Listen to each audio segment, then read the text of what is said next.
Is Genu dead now? Is that what happened? Is that how his story's gonna end? Yeah, that's right, I'm back with some more K-pop Demon Hunters because, to be honest, I'm rather obsessed with this movie and franchise at the moment. I need 100% confirmation of a sequel, and I need it now, please and thank you. In the meantime, though, like I do with everything that I love, I need to overanalyze every little detail for my own enjoyment. Last time we were talking about sequels and what ideas the franchise can follow up with going forward. There are really only so many different directions to take the story, but in the end I think it was very clear you do need to follow up on the very obvious hanging plot thread that never got explained during the movie. What's up with Rumi's parents? How does all of that work? Obviously you can watch the actual video to get the full deep dive into that line of thinking, but there was a notable absence in that video. We didn't really talk about Genu and what his future in the franchise might be, and that was mostly because I had no real clue at that point. I don't know. So that's our goal for the day. We're going to talk through the future of the character and if he even has one in the franchise. Let's go. Okay, so Genu's obviously one of the big characters of the K-pop Demon Hunters movie. In fact, I'd go so far as to say he's the second most important character of the film, even ahead of Mira and Zoe, due to his status as the main antagonist. Yes, the main antagonist. Guillemot might be the main villain of the story, or the Demon King or whatever, but he's ultimately not the one with boots on the ground doing things. Genu's the one that forms the Saja boys in the beginning of the movie as a response to the Honmoon almost turning gold and locking them away forever. He's the one who fights Rumi before getting in her head and starting to work his magic trying to manipulate her and play off her shame and trauma,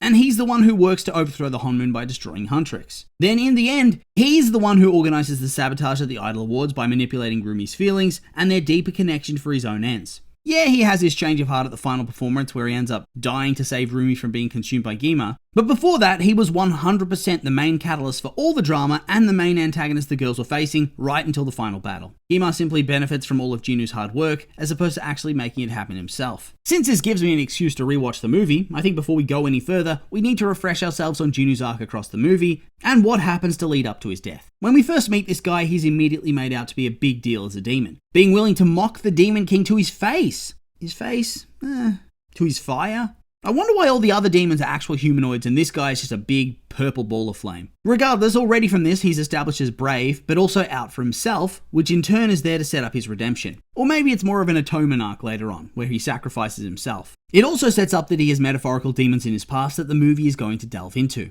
Already from his very first scene, it was clear this guy was not all he seemed, and as he was the only member of the boy band that had any lines or focus, you knew that he was going to be the main love interest. This is confirmed, of course, in the very next scene he appears in. Whilst her friends are busy thirsting about the other members of the Saja boys, Rumi, the obvious lead protagonist of the film, who just revealed to the audience she has demon markings and is running out of time to fully turn the Honmoon gold and therefore save herself and all of humanity from the demons forever, hones in on Genu and has some steamy eye contact. Of course, this quickly leads to conflict because it turns out these guys are assholes, as well as a demonic boy band challenging the girls for supremacy. Genu here is revealed to be a bit of a mastermind, but at the same time, the Saja boys are also played for laughs. After a brief early battle in the bathhouse in which Genu's honestly a bit of a piece of shit and presented as an out-and-out villain, but even still is presented in an endearing way, he learns in the midst of the chaos that Rumi has demon markings, and instead of using this as a tool against her to sow discord amongst the team, he helps her cover up the markings and then makes his escape. Of course, they have that big embrace when he does so, and the romance vibes just keep on building. From here, the film really does pivot into much more of a romance.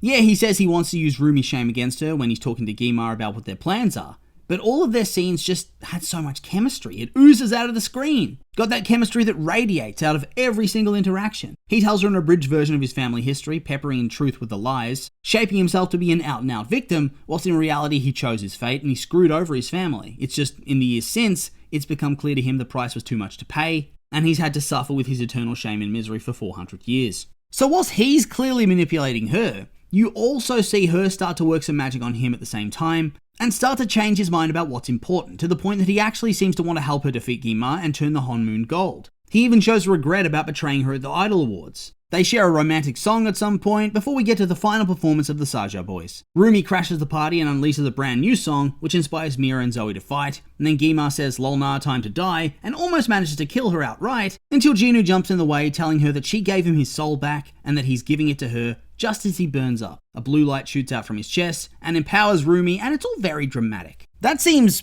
pretty clear cut, right? Yeah, I've seen people say, oh, he's not dead because his soul's gone into the sword. Sure, I'm all for that. Soul sword. But he's still dead, right? Or at minimum, he's dead adjacent. However, when you're dealing with a story that uses souls, immortal demon gods, and magical powers, there's always a pathway to resurrection if you think hard enough. That's what we got to discuss right now. Is our boy coming back in a sequel film, or is his goose truly cooked? Okay, so I think from the POV of him staying dead, there really isn't all that much to say. The only reason you might keep him dead is that honestly, he kind of deserves to be dead if you really think about it. Bro abandoned his family to die a pretty awful death in poverty. He's been a demon for 400 years, in which time he's probably murdered a whole lot of people to feed souls to Gima. He's described as having spent 400 years only ever doing things that benefit him in some way. There was not a drop of compassion in this man until he got the hots for a girl, and even then, he's manipulating, gaslighting her all the way until the betrayal, and then he sacrifices himself to save her and avoid all the consequences of that awkward conversation. Is that the type of guy that deserves to come back to life when you think about it?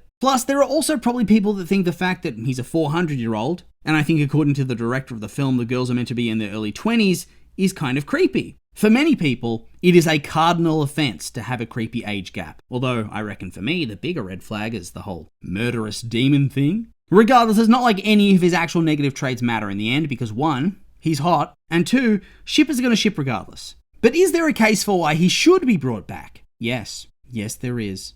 The reality is that whilst this movie is indeed a banger and very enjoyable in many ways, when I recently took another look at it, I couldn't help but notice just how rapidly things progress and how Jinwoo and Rumi are not given all that much time to develop their story. I did read somewhere about there being cuts and that there were other planned scenes of her and Jinwoo on a date and maybe even having a kiss. I can't verify all those claims necessarily, but it's what I've heard. Simply from a satisfying writing perspective, it feels like you'd want to continue to push that dynamic. It wasn't finished yet. It was cute, and they had that spark, that all-important screen chemistry. It would be a shame to completely fizzle that out for good without exploring it in more depth. Fans are clamoring for it, so why not? Plus, another risk you run if you keep him dead is that if they ever introduce a new love interest, it's going to go down like a lead balloon. Legit, the majority of people would be apathetic at best and deeply salty at worst, unless it was one of the other girls. So why run the risk when you have this guy ready-made and already popular from the movie? This type of discourse almost always runs the risk of actually derailing true discussion about the movie or franchise, and so I think it's best to keep the shipping simple and easy to follow. No love triangles, no comparisons, please and thank you. KISS, keep it simple, stupid. That is a motto to live by in this context.